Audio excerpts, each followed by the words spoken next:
Sa pag-aalaga po ng pugo, ito po ay napakadaling alagaan. Lalo na po kapag ito ay 25 days old pataas. Hindi na po ito risky alagaan kasi malaki na sila. At ready to lay na po. Ibig sabihin, anytime, pwede nang mangitlog. Dapat nakaready na po yung kulungan bago bumili ng pugo. Kailangan meron ng pagkain na tinatawag nilang chick booster at tubig na hinahaluan ng pang-anti-stress. Pinapainom po natin sila araw-araw sa loob ng 1 linggo para po bumalik ang kanilang lakas at sigla dahil nanghihina po sila galing sa kanilang biyahe. Ginagamitan ko po ito ng Multilite ng LDI. Ito ay performance enhancer at anti-stress. After 1 to 2 weeks, diyan na po sila nagsisimulang mangingitlog. Simula na din po ng excitement. Araw-araw nang binibilang yung itlog, minomonitor yung egg production nila. Dito na naman tayo sa pagpapakain ng pugo kapag ito ay nangitlog na. Dito na po tayong magsimulang mag-mix ng feeds. Dito na tayo mag-start na gumamit ng laying mass. Ito talaga yung feeds na nagpapaitlog ng mga pugo. Sa paghalo ng feeds, magsimula tayo sa 30 to 70%.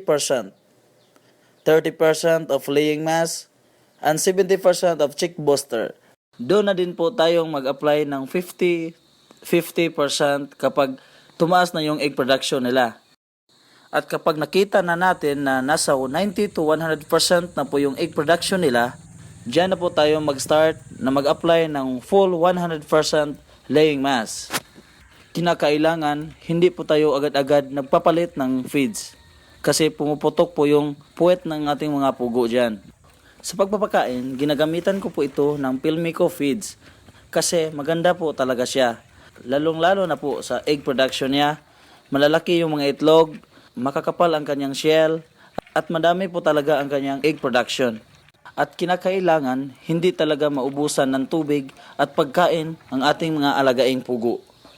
Kasi malaking epekto ito sa kanilang egg production. Minsan, may lalabas na itlog na wala pang shell, madaling mabasag at sobrang liit ng kanilang egg production. At dapat palaging malinis ang kanilang tubig na iniinom. Pinapainom ko din sila ng VitaBet Plus ng LDI. Ito po ay nagbibigay ng multivitamins plus minerals at amino acids. Ito ay nagbibigay ng kanilang performance enhancer at egg booster.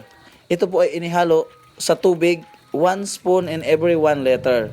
Ina-apply ko po ito 3 times a week.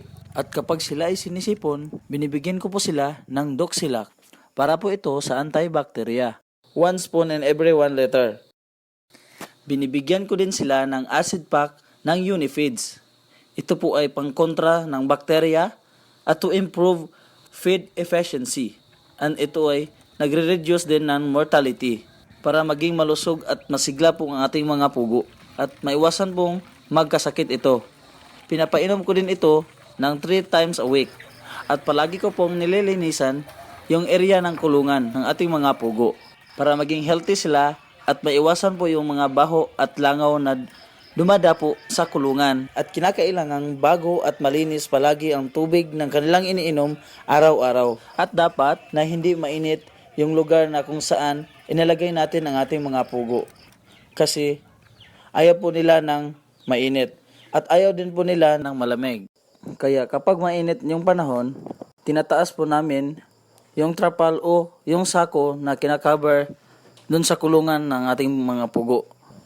At kapag umuulan o maginaw, binababa po natin yung sako o trapal na nakakabar sa kulungan ng ating mga pugo. Naglalagay din po ako ng radyo sa loob ng kanilang kulungan para hindi sila magugulatin. Kasi napakalaking epekto din ito sa egg production nila kapag sila ay palaging nagugulat. At dapat ay iwasan ang paglipat ng ating mga pugo sa ibang kulungan kapag sila ay nagsimula ng mangitlog kasi nakakaapekto ito sa egg production nila. It takes 1 to 2 months bago po ito bumalik sa pagtaas ng kanilang egg production. Sila po ay nangingitlog hanggang 14 to 17 months. At nakadepende din yan sa egg production nila. Kaya kapag nakita mo na bumababa na talaga yung egg production nila, doon pwede na tayong magkal at ibenta natin yung mga karne ng ating mga pugo. At kinakailangan na iilawan po yung kulungan ng ating mga pugo sa gabi. Dapat po ay nakikita nila yung pagkain at tubig kasi minuto po sila kumakain at umiinom. At ang mga pugo po ay nangingitlog mula 6 p.m. to 10 p.m. at minsan 12 p.m. to 10 p.m. At kinakailangan kapag oras na ng kanilang pangingitlog, hindi na po natin sila binibisita kasi nakaka-disturb po ito sa kanilang pangingitlog. At sa gustong mag-alaga ng mga pugo at pumasok sa pagninegosyo nito, mag-comment lang sa ibaba at pag-usapan natin yan. Don't forget to like and subscribe this channel para maging updated kayo sa mga bago ko pang bidyong i-upload. At sana sa simpleng bidyong to ay nakatulong po ako sa inyo. Hanggang sa sunod na pagkikita. Salamat! Bye-bye!